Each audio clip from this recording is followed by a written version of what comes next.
Welcome to the deep dive. Today, we're venturing into a topic that often sparks curiosity: channeling. Hmm. Now, before any preconceived notions pop up, you should know we've really immersed ourselves in Opening to Channel by Sanaya Roman and Dwayne Packer. Yeah, It's a book that presents, well, a surprisingly practical and learnable approach to this whole subject. exactly.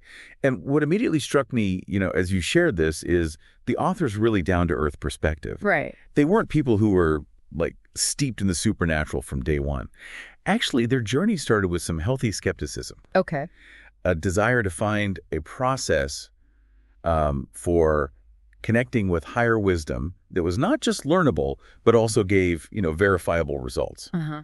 And their guides in this, Oren and David, they actually champion that very mission. Which is fascinating, isn't it? It wasn't about tapping into some, I don't know, mystical realm for psychic predictions or digging up past lives. Not the focus here. Yeah. Instead, the focus, as Oren and Dabin apparently communicated, was on channeling as a tangible skill. Yeah. Something accessible to you, the listener, just through your own desire and intention. Yeah, that's the core idea. What's also pretty compelling is the guide's suggestion that shifts in humanity's overall energy field, they call it the aura, Right. and changes in the Earth's vibrations have actually made this kind of connection more accessible now to, like, more people. Mm-hmm. That's what they put forward. Okay, so for you listening, let's really try to unpack this. What exactly is channeling according to this book? And maybe more importantly, what misunderstandings does it try to clear up? That's a great way to frame it. Mm-hmm. The book makes it really clear right from the start that channeling, the way they present it, isn't some kind of, cosmic loophole. Right, not a magic wand. Exactly. It's not a way to just bypass life's difficulties. Mm. It's shown as a powerful tool, to help you navigate your experiences, make a positive impact. Okay. But it won't just magically erase challenges if those are, lessons your soul has chosen to explore. Yeah. Ah, I see. It can definitely shine a light on easier ways to achieve your goals, but, and this is key, it requires your active engagement. So you have to participate. Absolutely. This isn't about passively waiting for divine downloads while you just, sit back and chill. So for someone maybe facing difficulties, it's not being sold as an escape route then. Precisely, no. Instead, the book offers the idea that consistently engaging with channeling can lead to real improvements in your emotional well-being. How so? Well, think about it. Having a regular connection with higher wisdom could give you a totally different perspective on your challenges, right? Yeah, that makes sense. The authors talk about how this practice has been linked to, like feeling less depressed, less anxious, less of that general kind of heaviness. That definitely resonates, and it sounds like the benefits go beyond just our emotional state. Oh, absolutely. The authors share some pretty compelling examples of how people have used this connection to get really personal insights about their physical health. Like what kind of things? Like discovering the types of exercise that truly energize them, specifically, or dietary approaches that feel most supportive for their body, even specific mental disciplines. It's all about finding what works best for you on a really individual level. Okay, so it's positioned as a very practical, very personalized tool for self-improvement across, well, different parts of life. Exactly. Now, I know many of you listening, and maybe you've wondered this yourself, might be thinking, could I actually do this? Am I the kind of person who can channel? Yeah, that's the big question, isn't it? What does the book say about the characteristics of someone who might be, well suited for this? Well, what's really interesting here is that the book kind of challenges some common stereotypes. No. They emphasize that good channels often aren't who you might picture. In fact, they often like thinking for themselves. They enjoy having a sense of control in their lives. Okay, independent thinkers. Yeah, and they have this natural curiosity plus an open mind. Being aware of and sensitive to their own feelings, that's also highlighted as pretty important. It's more about a grounded awareness, not some ethereal detachment. So the image of someone totally spaced out isn't really accurate then? Not according to this book, no. Yeah. Actually, they point out that people who love learning or those involved in creative fields, Like artists, writers. yeah, or therapists, even people in jobs needing planning and design, they often find that channeling aligns quite naturally with how they already operate in the world. Mm. But the main message, really, is that the potential isn't limited to a specific type. It's something they suggest is inherent in people from all walks of life. And what about the guides themselves, like Oren and Dabin? What qualities do they seem to value most in someone wanting to channel? Their message is actually pretty encouraging on this. They emphasize dedication, real enthusiasm for it, and just the simple willingness to be a channel. Those are the things most valued. Okay, so it's not about having some special pre-existing ability necessarily. Right. The book really tries to reassure anyone who might feel intimidated or doubt themselves. It highlights that many guides are genuinely eager to connect and, share higher consciousness with us. That's a really important point, I think. The idea of connecting with these, advanced beings can feel a bit daunting. For sure. And what about that common fear of kind of losing yourself, becoming too far out or spacey, as they put it? Yeah, they address that directly. And I think their experience is quite reassuring for people listening. They've observed that actually, contrary to that fear, channeling tends to make people feel more grounded. Really? More grounded? Yeah, more stable, more in charge of their own lives. It can bring this greater sense of centeredness, not detachment. That's a key reassurance, I think, for anyone thinking about this. So we're talking about a focused ability, a way to enhance your connection, not some kind of constant out-of-body thing. Yeah, exactly. Which leads us naturally to the different states of consciousness involved. The book draws parallels to our everyday experiences. Can you elaborate on that? Certainly. Sanaya and Duane make it pretty accessible by relating channeling to states you probably experience all the time. Think about being totally absorbed in a movie. Or deep in a work project. Right. Or just, letting yourself fully relax. Each of those states has different levels of alertness, how much you're tuned into your surroundings, how focused your mind is. Yeah, there's a big difference between being engrossed in a film and just like idly scrolling on your phone. Precisely. And they draw a contrast between our normal waking consciousness, Yes. often full of that internal mind chatter, right? Yeah. And those more relaxed states where your awareness of the outside world kind of fades. Now, a crucial point here is that channeling, according to the book, isn't the same as typical meditation. Oh, how so? Isn't it about quieting the mind? Well, often meditation aims for stillness, right? Quieting the thoughts. But channeling, as they describe it, actually requires a certain amount of concentration and deliberate focus. The guy actually helps you reach that specific channeling state because you've set the intention to connect and receive. It's more of a collaborative effort in consciousness. That's a really key distinction, and the book talks about conscious versus unconscious channeling. What's the difference there for someone exploring this? The main difference is really about your level of awareness during the process and whether you can remember the information afterwards. Okay. In unconscious channeling, the person usually goes into a deeper relaxation, maybe like a trance, and often has little or no memory of what came through. Right. The book's focus, and what they teach, is conscious channeling. That's where you stay aware the whole time and can actively recall the insights shared. And the authors, Sanaya and Duane, they share some of their own experiences with these states, don't they? They do. Wow. Sanaya talks about receiving info from Oren as like a mix of pictures, feelings, and what seemed like her own thoughts, all woven together. She notes that unless she consciously reviews it later, the exact wording tends to fade fast, kind of like a dream. And Duane shares that his experience with Daben can change depending on what's being discussed. Like, for more scientific stuff, he sometimes sees visual wave patterns he has to interpret. Wow. He also mentions different trance depths may be deeper for really esoteric knowledge versus a personal reading for someone. It really paints a picture of a very personal, nuanced experience, even for them. Okay, so we're connecting with something beyond our usual awareness. The next big question for you listening is, who or what are these guides? Yeah, the million-dollar question. The book gets into their origins, doesn't it? It certainly does, and it offers a really broad view. Oren and Daben explain guides can come from a huge range of sources. Like, Well, beings who've lived on Earth before and evolved, entities from other dimensions. They mentioned the fourth dimension, beings we might call ascended masters like Saint Germain, okay. angelic beings, maybe Michael, even extraterrestrial entities, and other kinds of consciousness that don't easily fit our usual labels. That's an incredibly wide spectrum. And the authors give some context with their own guides' backgrounds? Yes. Oren apparently had one Earth life Yeah. a long time ago, which gives him some understanding of physical existence. But he's evolved beyond that now into light and spirit. And Daben. Daben is described as a being of light who's actually never had a physical life on Earth. That really shows the diversity. The book also mentions things like the causal and astral planes. How do those fit in? Right. The book explains the causal plane as a very high, refined vibrational dimension. Mm. You can reach it after physical life if you've, really harmonized your energies and evolved significantly. Okay. They suggest most souls go to the astral plane first after passing. Maybe you haven't reached the level needed for the causal plane yet. I see. But many of the high-level guides they talk about, they come from the causal plane or even beyond, from what they call multidimensional reality. Wow. And the book notes that being in these higher dimensions requires, like, mastering polarities, having good emotional and mental control, advanced energy skills, stuff like that. So these are presented as highly evolved beings we might connect with.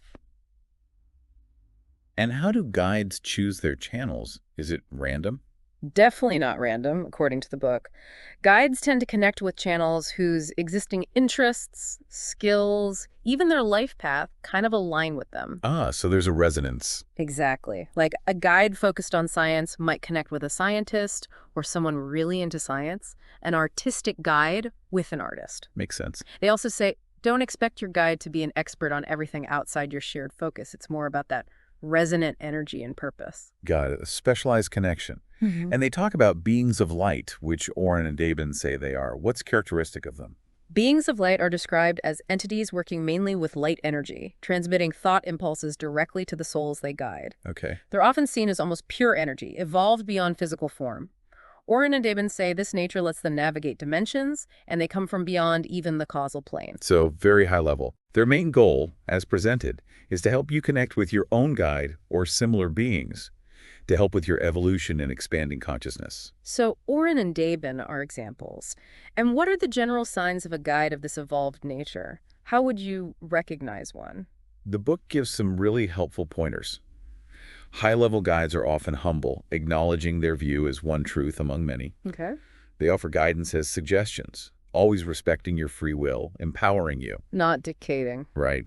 When they point out areas for growth, it leaves you feeling stronger, more capable, not diminished. They also rarely predict the future unless it serves your learning process. And maybe most importantly, they consistently leave you feeling uplifted, supported, clearer. Feeling uplifted sounds like a good sign. Any other qualities to look for? They tend to communicate precisely, using few words for big meaning. They often teach tolerance, forgiveness. Their advice is usually very practical, simple, common sense. Grounded advice. Yeah. And you'll notice they speak positively about others.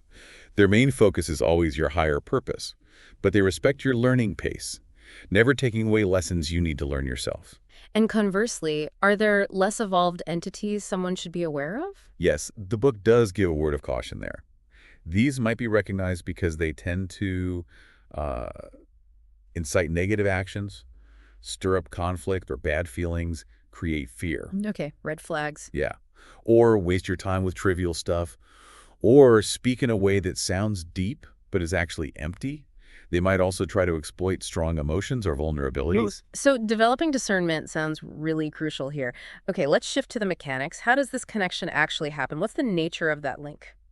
The book explains that guides exist in our universe but at a different frequency. Like a radio station. Kind of, yeah. Yeah. They become perceivable when we intentionally change our own state of consciousness to be receptive to their thoughts. So we tune in. We tune in, and they actively adjust their frequencies to meet our intention to connect.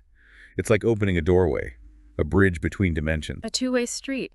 And how do guides see us? They experience us as moving patterns of energy, colors, harmonies. They sense our world as this dynamic interplay of energy and life force. Wow. When you reach out intending to connect, your own energy frequency shifts, making you more visible to them in their reality. It's a mutual shift in awareness. The book also mentions dimensions and how guides seem to bypass physical limits. Yes. They explain higher dimensions have fewer restrictions than our physical one. Think about it. When we die, our vibration increases, right? Yeah. That makes us invisible here, but perceivable elsewhere. And that higher vibration lets us pass through what we see as solid matter. It's about the relationship between vibrations, not just density. That's a really mind-bending idea. And how do guides pick which channel? What's the basis for that match? They tend to connect with channels whose vocabulary, understanding, skills kind of match the work they want to do or the info they want to share. Like we discussed before, the resonance. Exactly. A science-focused guide with a science-minded person. They also stress, again, don't expect your guide to know everything outside your mutual interests. So our own knowledge and experience become a sort of bridge. Precisely. All your learning, reading, exploring it becomes a resource your guide can use. Oh. They might synthesize something you learned years ago with a new insight, or subtly remind you of knowledge you already have, or use trigger words to start a flow of related ideas in your mind. So the richer your mind. The more tools your guide has to communicate with you, it really highlights that collaborative nature. Okay. And what does it usually feel like at first? The book says the guide might feel like your own thoughts or voice initially. Yeah, that's very common in the beginning. The guide's presence can feel really similar to your own thoughts, your inner voice. Why is that? Partly because they're working through your existing mental and energy structures. Sometimes it's easier to tell it's the guide if their voice sounds a bit different, maybe the accent, pace, or tone. Ah. Language itself is also a challenge. Simplifying complex ideas into words can sometimes mean losing a bit of precision. Like translation. Makes sense. And as the connection grows, do you start to perceive the guide as more distinct? Yes, absolutely.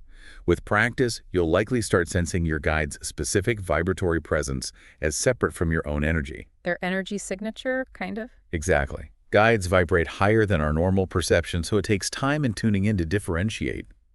You might notice subtle physical things, shifts in posture, breathing, a unique energy quality. The guide deepens the connection gradually as you get comfortable holding their energy. A helpful tip for the book: consciously imagine a powerful, loving being around you that can help you perceive them. So it's a gradual attunement. What if someone doesn't get clear verbal messages right away? The book explains that guidance might start more subtly, maybe an energy shift, a feeling of inspiration, an intuitive nudge, or even inner messages or mental pictures that just pop up. They suggest a practical exercise. Ask a question before calling in your guide, then ask it again after. See if the answer feels different, clearer. That's a very practical test. Now, the book also talks about the role of the soul in all this. How does our soul connect? Right, it explains the connection between the soul, the source self, the higher self, terms used closely relatedly. Importantly, they say all channeling is ultimately done through your soul's connection to higher realms. So the soul is the gateway. Essentially, yes. In the beginning, telling the difference between a guide's input and your own soul's wisdom can be subtle. But with practice, that distinction usually gets clearer. Your soul is the conduit. So it's all filtered through our higher self, in a way. Now, the book also gives some important advice on when not to try channeling. What are those times? They strongly advise against trying to learn or practice during significant illness, intense grief or shock, long periods of depression, or when you're just really exhausted. Okay, common sense, really. Yeah. The best time for that first connection is when you feel relatively rested, healthy, and positive. Then, once you have a clear, stable link, that connection can be a source of support during tough times. Good advice. You need a stable foundation first. The book then mentions some initial exercises, attuning with life force energy, finding a trance posture. Quick overview. Sure. Attuning with life force is about consciously sensing the subtle energy in living things, like feeling the energy in a flower or crystal, developing sensitivity. Okay. And the trance posture exercise is about finding comfortable, expansive body positions that help you relax, open up, and become more receptive. Tuning in energetically and physically. Then it gets into the actual process of connecting with your guide. Can you walk us through the key steps for that initial connection? Absolutely. Preparation involves those earlier exercises, maybe some soothing music, then the core steps. Imagine ascending into higher dimensions of light and love. Visualization. Yeah. Picture beings of light approaching. Recognize the significance of your intention. Visualize walking through a doorway to a higher vibrational world. Okay. Then, you tune into humanity's evolution plan, ask for the highest guide aligned with you to come forward. The key at first is sensing them through impressions, feelings, intuition. Subtle cues. Right. Yeah. Then mentally greet the guide, affirm they're of light, and have a silent mental chat until you feel comfortable. And they really stress imagination here, don't they? They do. They say imagination is your closest faculty to the higher realms, the easiest initial connection point for the guide. Interesting. Progress is judged by whether you could imagine the doorway and make that mental connection. If not, just repeat with patience. Okay, so that's the initial mental link. What about moving to actually verbally channeling? How does that work? That builds directly on the first connection. You start in your trance posture, but add activating golden light energy in your head neck, especially the throat. Focusing energy there. Yeah, maybe using the sound gently. Then you revisit the upward journey, the doorway. Call the guide you met before. Invite them closer into your aura. Okay. Imagine a gentle union, but keep your own energy boundaries clear. As you allow their loving presence in, notice emotions, compassion, calmness maybe. Yeah. Acknowledge any doubts, gently let them go. They suggest using a tape recorder. Just ask her the guide's name or a sound. Okay, practical for that. Then start channeling by asking questions general first, then personal if it feels right. If speaking directly is hard, just describe what you sense, my guide says, or my guide shows me. Talking it through. Right. Continue as feels comfortable. When ending, enjoy their energy in silence for a bit. Ask them to strengthen the future connection, thank them, and return to full awareness. It sounds very gradual, very intentional. The book gives examples of questions too, right? What kinds? Yeah, good starting points. General ones like Yeah. life purpose, current lessons, abundance, relationships, highest path, creativity, inner peace, and also personal questions relevant to your life. Gives you something to work with. And after this initial opening, there's a section called Graduation Ceremony Insights. Sounds significant.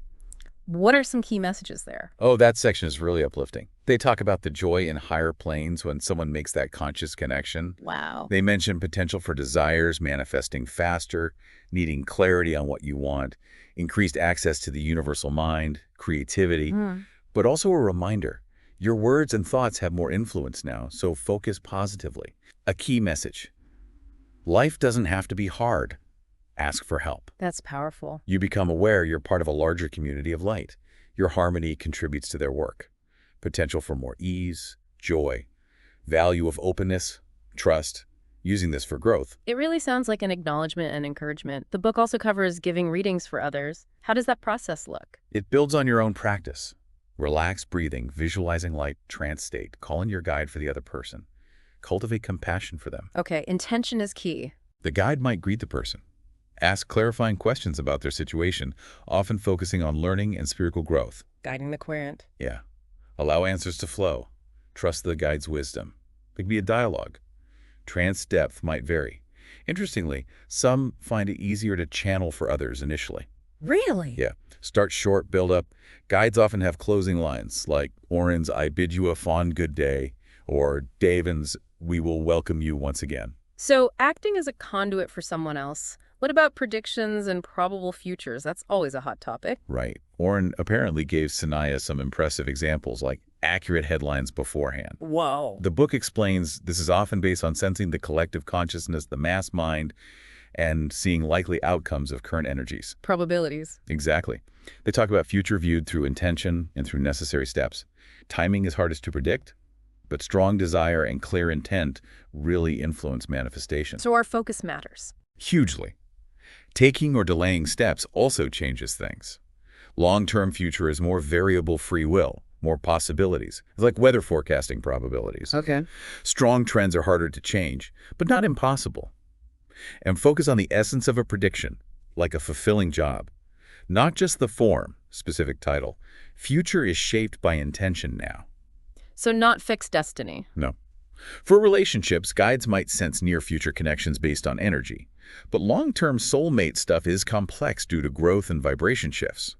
Focus is on learning in current relationships. Practical advice. Guides see thought-emotion patterns, indicating likely events you're attracting based on beliefs. Their approach to future questions is usually empowering, helping you create outcomes, not just passively receive predictions. Turning it back to the individual. Right. Reframing questions for growth. It can take practice getting personal answers, though, especially with strong emotions or ideas. You might doubt if it's just you. Again, sometimes easier for others. Makes sense. The book also shares personal stories, Sanaya, Dwayne, others opening up. Any common threads there? A recurring theme is it feeling like a natural next step on their spiritual path. An inner nudge. Often self-motivated people from all backgrounds. Okay. Many mention strings of coincidences that seem to confirm their decision, like the universe helping out. Synchronicity. Yeah. Initial doubt, uncertainty, even fear were common. But persistence and desire led them to integrate it. Finding it surprisingly easy to give readings for others was a big confidence boost for many. That must have helped. Definitely. Group channeling experiences were powerful too. They give examples. The intellectual woman, the cautious designer showing it's not one type. Diverse experiences. Common reactions after opening. Heightened awareness, sensory shifts, taste, color. Maybe finding superficial chat less appealing.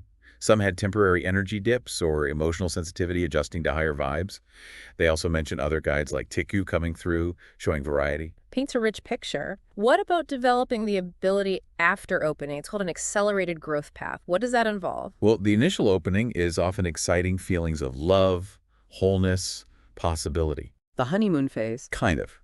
Then comes the ebb and flow, integrating it into daily life, adjusting jobs, relationships, lifestyle to align. This might feel less dramatic, but it's crucial for strengthening the connection. Integration. There can be temporary phases of questioning, re-examining the tide is out, as they put it. It's normal. Channeling gives you tools to find your answers, not have problems solved for you. Responsibility stays with you. Right. After integration, often comes a burst of creativity, inspiration. Key is trusting inner guidance over external authority. Doubt is presented as normal, even healthy. Feels healthy. Yeah, like a governor, preventing overwhelm, allowing integration. Reframe it as a helper, ensuring accuracy, usefulness. The key. Keep channeling despite doubt. Use it to improve. Okay, don't let doubt stop you. And that big question, is it just my imagination? They tackle that directly. They suggest reframe the imagination not as fake, but as a vital touchstone to higher dimensions, vibrating higher than the logical mind. So trust the imagination. Trust and honor it in channeling.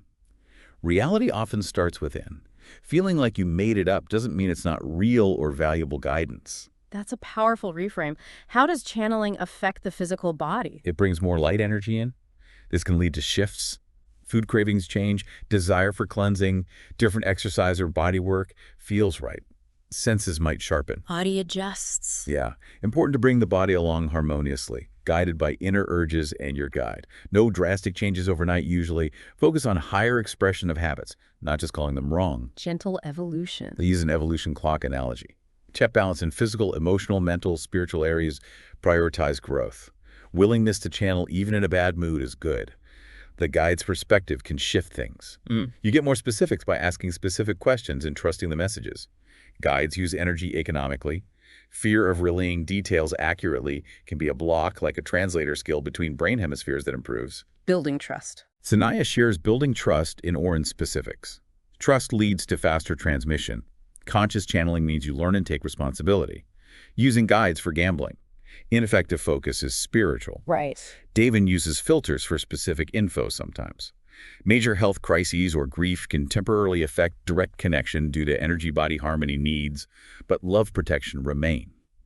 They warn against losing steam due to lack of support or unrealistic expectations. Holistic process needs nurturing. The last section, going out to the world as a channel. Key messages for sharing this. It emphasizes belief's power in shaping reality. How unexamined beliefs, like flat Earth, hinder progress. Channeling challenges societal beliefs, expands possibilities. Paradigm shifts. Yeah, brings contact with frontier ideas, philosophy, religion, science, new frameworks on life after death, ETs, nature of matter, biology, touches on science relying on colleagues, potentially flawed assumptions. History shows new theories often rejected initially. Response to unknown is often apprehension, social pressure against unexplained stuff. But compelling personal experience can override skepticism, even if not provable now. Experience matters. Highlights channeling's positive impact on lives, spiritual activities, success of channels. Core idea, form follows thought.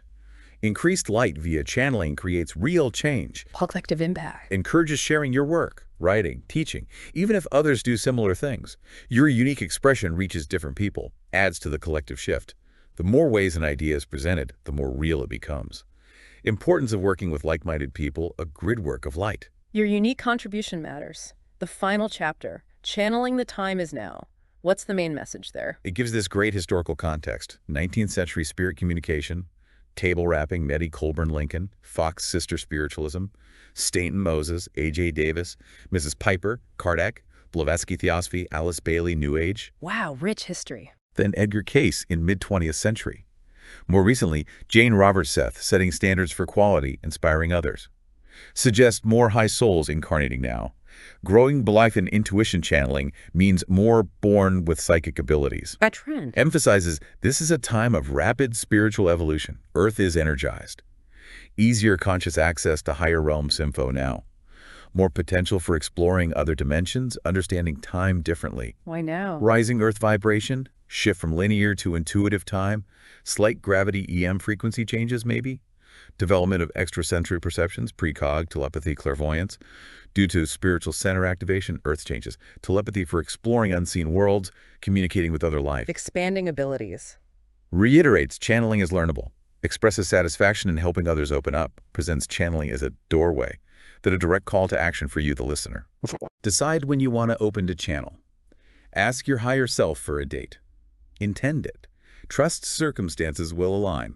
Points to Or and Abend's audiobooks for more on inner light, consciousness, evolution, joy, power, growth, manifesting. So it places channeling in history, but stresses now is the time, empowering the listener to choose.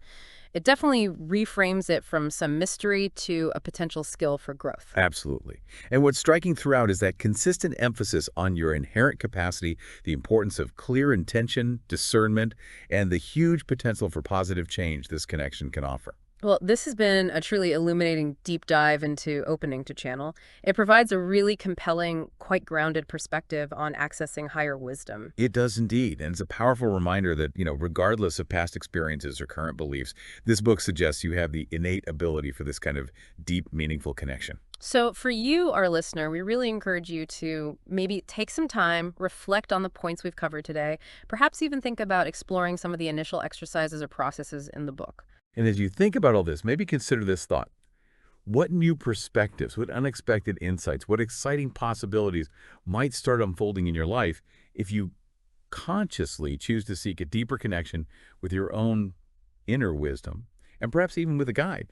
What unique doorways, the book puts it so well, might be waiting to open just for you?